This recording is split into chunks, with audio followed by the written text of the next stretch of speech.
മാങ്ങക്കറിക്ക് ആവശ്യമായ ഇൻഗ്രീഡിയൻസ് നോക്കാം. ഒരു മാങ്ങ നീളത്തിലരിഞ്ഞത്, ഇത് പുളി കുറവുള്ള മാങ്ങയാണ്. 2 ചെറിയ സവാള, വലിയ സവാളയാണെങ്കിൽ 1 മതി.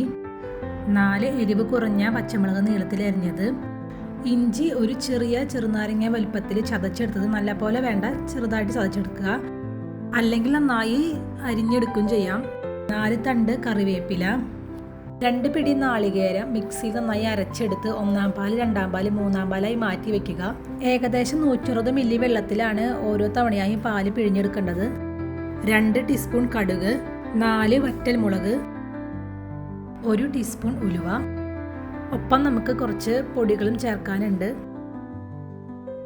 ഒരു ചട്ടിയിലേക്ക് അരിഞ്ഞ മാങ്ങയും സവാളയും പച്ചമുളകും ചതച്ചെടുത്ത ഇഞ്ചിയും കറിവേപ്പിലയും എല്ലാം ചേർത്ത് അതിലേക്ക് 3 ടീസ്പൂൺ മല്ലിപ്പൊടി, ടേബിൾ സ്പൂൺ ആണെങ്കിൽ 2 ടേബിൾ സ്പൂൺ മതി. 2 ടീസ്പൂൺ മുളക് പൊടി, എരിവുള്ള മുളക് പൊടി ആണെങ്കിൽ 1.5 ടീസ്പൂൺ മതിയാകും. 1 ടീസ്പൂൺ മഞ്ഞൾപ്പൊടി, 1 ടീസ്പൂൺ ഉപ്പ് ചേർക്കുന്നുണ്ട്. ആവശ്യമെങ്കിൽ നമുക്ക് കൂടുതൽ ചേർക്കാം. ഇതിലേക്ക് ഒരു 2.5 ടേബിൾ സ്പൂണോളം വെളിച്ചെണ്ണ ചേർക്കുക. 1 ടേബിൾ സ്പൂൺ വിനാഗിരി ചേർക്കാം. അത് ആവശ്യമുണ്ടെങ്കിൽ മാത്രം ചേർത്താൽ മതി. 1 നുള്ള് കായംപൊടിയും ചേർക്കാം. അത് കറിക്ക് നല്ല രുചിയും മണവും കിട്ടുന്നതിന് നല്ലതാണ്. ശേഷം ഇവയെല്ലാം നന്നായി മിക്സ് ചെയ്യുക. ഒരു 5 മിനിറ്റെങ്കിലും മിക്സ് ചെയ്യണം. നന്നായി തിരുമിയതിന് ശേഷം ഒരു അരമണിക്കൂറെങ്കിലും അത് മാറ്റി വയ്ക്കുക.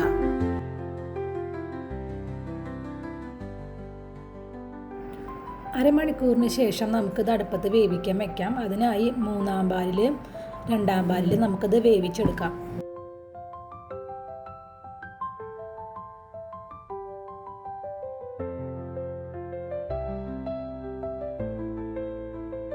ഞാനിതിലേക്ക് 4-ാം പാലും പിഴിഞ്ഞ് ചേർക്കുന്നുണ്ട്. കാരണം 2-ാം പാല് പിഴിഞ്ഞതിന് നല്ല കട്ടിയുണ്ടായിരുന്നു. നന്നായി ഇളക്കി യോജിപ്പിച്ചതിന് ശേഷം നമുക്കിത് മൂടി വെച്ച് കുറഞ്ഞ തീയിൽ വേവിച്ചെടുക്കാം. ഇടയ്ക്കൊന്ന് തുറന്നു നോക്കി മാങ്ങയുടെ വേവ് നോക്കണം. അധികം ഉടഞ്ഞു പോവാതെ മാങ്ങ വേവിച്ചെടുക്കണം.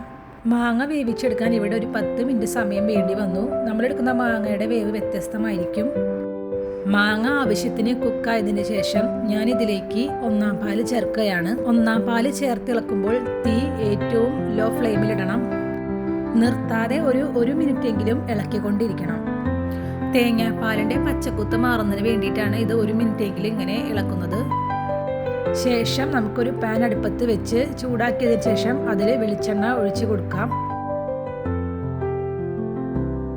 വെളിച്ചെണ്ണ ചൂടായതിനു ശേഷം അതിലേക്ക് കടുക് ഇടാം.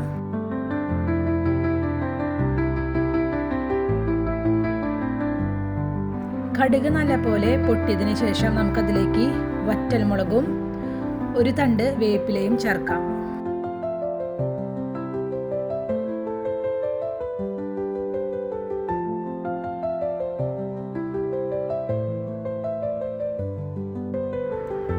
ഇതൊന്ന് ചൂടായി വരുമ്പോഴേക്കും നമുക്കിതിലേക്ക് ഉലുവ ചേർക്കാം. ഒന്ന് ഇളക്കി കൊടുക്കുക.